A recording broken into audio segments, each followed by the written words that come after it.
बरेली के जिला अस्पताल में विश्व फार्मासिस्ट दिवस मनाया गया। इस अवसर पर डिप्लोमा फार्मासिस्ट एसोसिएशन के तत्वाधान में अध्यक्ष जनार्दन गंगवार के नेतृत्व में जिला अस्पताल के वार्ड में मरीजों को फल वितरण किया गया। इस अवसर पर जनार्दन गंगवार ने कहा कि हम प्रत्येक सीएचसी पीएचसी पर फल वितरण कर रहे हैं। उन्होंने कहा कि चिकित्सा विभाग में फार्मासिस्ट का एक बड़ा रोल होता है और फार्मासिस्ट सभी दवाओं के बारे में पूर्ण ज्ञान रखता है और फार्मासिस्ट के बिना मरीज का इलाज अधूरा होता है। हमारा साल में से संगठन मरीजों की सेवा के लिए तत्पर है और हम फार्मासिस्ट लोग तन मन धन से मरीजों की सेवा करते हैं। इस अवसर पर chief pharmacist SR Chaudhary, Ajay Prakash Rai पर अनेक फार्मासिस्ट उपस्थित हुए। क्या नाम है आपका? मैं जनार्दन सिंह गंगवार, अध्यक्ष डिप्लोमा फार्मासिस्ट एसोसिएशन जनपद शाखा बरेली। आज क्या आप कार्यक्रम करने जा रहे हैं? आज हमारे डीटीएफ बरेली के सभी साथी विश्व फार्मासिस्ट दिवस का आयोजन करने जा रहे हैं। इसी उपलक्ष्य में आज हम लोग फार्मासिस्टों द्वारा की जाने वाली सेवाएं एवं फार्मासिस्टों के अधिकार, फार्मासिस्टों का जनहित में तत्पर रहना, इस बारे में हम लोग मरीजों को अवगत कराएंगे और ये हमारे सम्मान का दिन है। आज हम लोग सम्मान से जनता की सेवा करेंगे, मरीजों की सेवा करेंगे और फल वितरण करेंगे। धन्यवाद। बरेली में आज आदिवासी उत्थान कल्याण समिति के द्वारा 26वां कर्मा पूजा का आयोजन किया गया।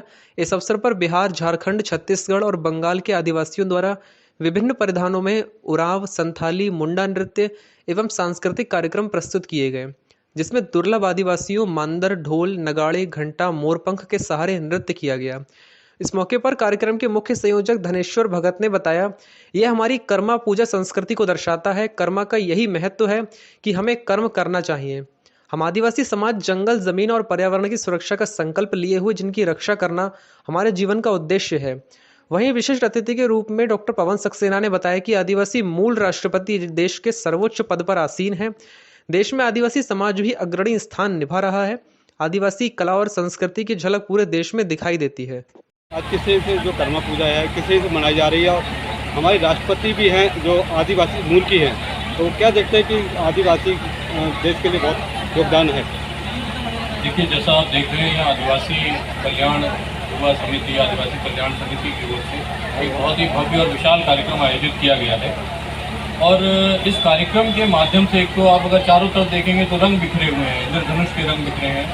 अलग अलग ड्रेसेस में बहुत ही अच्छे कल्चरल सांस्कृतिक कार्यक्रम हुए हैं जो हमें आदिवासी समाज के जनजीवन से परिचित कराते हैं। जैसा आपने कहा कि हमारी माननीय राष्ट्रपति जी भी इसी समाज को बिलोंग करती हैं, वहाँ से आई है, देश के सर्वोच्च पद पर विराजमान है। आज भारत में एक दूसरे को समझने का भी एक ये दौर है। और जैसा 26वां, धनेश्वर जी बहुत अच्छा कार्यक्रम इनके साथी लोग सब मिलकर ये करते हैं बरेली में।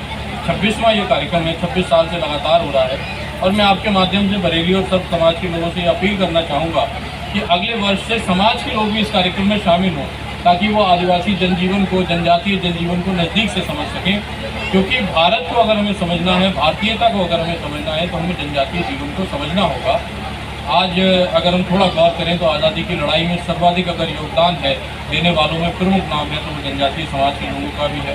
ये भगवान बिरसा मुंडा की धरती से आते हैं, जल जंगल जमीन की लड़ाई लड़ते हैं। तो सर्व समाज का भी फर्ज बनता है कि वो इनके साथ खड़ा हों और इनको उसी भावना के साथ समझें जिस भावना के साथ ये पूरे देश में और विदेश में, पूरी दुनिया में भारत का नाम रोशन कर रहे हैं। पूजा की जा रही है और क्या क्या कार्यक्रम यहाँ पर हुए? ये कर्मा पूजा बहुत ही पवित्र त्यौहार है।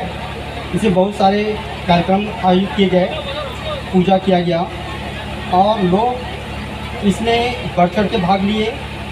ये बहुत अच्छा लगा।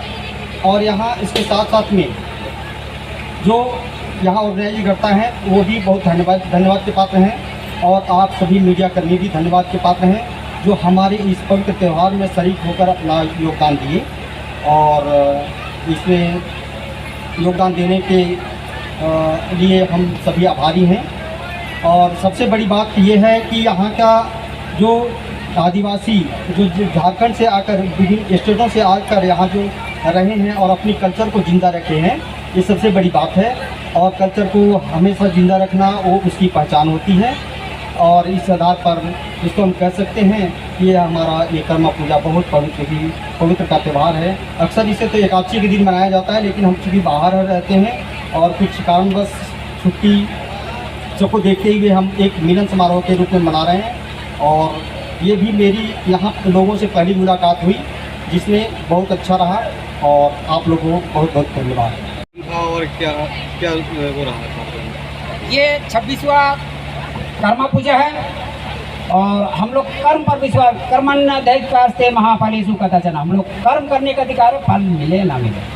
आदिवासी अगर किसी से सीखना है तो आदिवासी को और लोगों को सीखना चाहिए। हम लोग 4 बजे उठते हैं, उसके बाद सारा काम करने के बाद हम लोग जो और ईश्वर का नाम लेते हैं, मतलब सबसे पहले हम लोग उठने वालों में है कर्म करते हुए जीने का। 100 वर्ष तक जीने का तब इच्छा करते हैं जब हम लोग कर्म करते रहा। कर्म का यही महत्व है कि हम कर्म करें। धर्म, अर्थ, काम और मोक्ष, ये चारों हमारा सार्थक है, लेकिन ये डिपेंडेंट कर्म के आधार पे है। उसी का पूजा करते हैं हम लोग। कर्मा जो है ये प्रकृति का एक रूप है। ईश्वर भगवान जो है हमारा आदर्श भगवान के रूप में है, उन्होंने प्रकृति का पूजा हम लोग को सिखाया। अगर पर्यावरण और प्रकृति का अगर सुरक्षा करना है, जल, जंगल, जानवर और जमीन, तो आदिवासियों से सीखा जा सकता है। हम लोग अपना प्राण त्याग दे देंगे, लेकिन अपना ये चाहे ज़मीन हो, चाहे जल हो, जंगल हो, हम लोग काटने नहीं देते हैं। बरेली माँ ने बहुत आंदोलन किया, राजीव जी हमारा मौजूद है, लेकिन हमारा जितना ज़रूरत है उतना ही पेड़ को काटना चाहिए। अगर एक काटना है तो 4 लगाना चाहिए। यही मेरा उद्देश्य है, यही कर्मा को द्योतक है। आप लोग सुख, शांति और स्मृति के साथ सब लोग खुशहाल हो। All the best, all of you this Karma Puja. पुत्रवधू ने बुजुर्ग पर किया जानलेवा हमला। बरेली में एक बुजुर्ग पर उसकी पुत्रवधू ने मामूली विवाद के बाद धारदार हथियार से हमला कर दिया, जिससे बुजुर्ग गंभीर रूप से घायल हो गया। उसे जिला अस्पताल में भर्ती कराया गया। केला थाना क्षेत्र के नवदिया निवासी 55 वर्षीय शहजादे को रविवार की दोपहर घायल अवस्था में जिला अस्पताल लाया गया, जहां शहजादे ने बताया कि उसका बेटा सईद अहमद उसे घर से निकालकर मकान बेचना चाहता है, जिसके चलते वह अक्सर उसके साथ गाली गलौज करता है।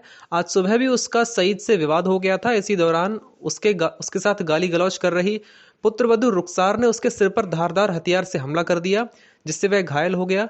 शोर सुनकर मोहल्ले के लोग मौके पर पहुंचे। घर वालों ने पुलिस से शिकायत करने के बाद उसे जिला अस्पताल पहुंचाया।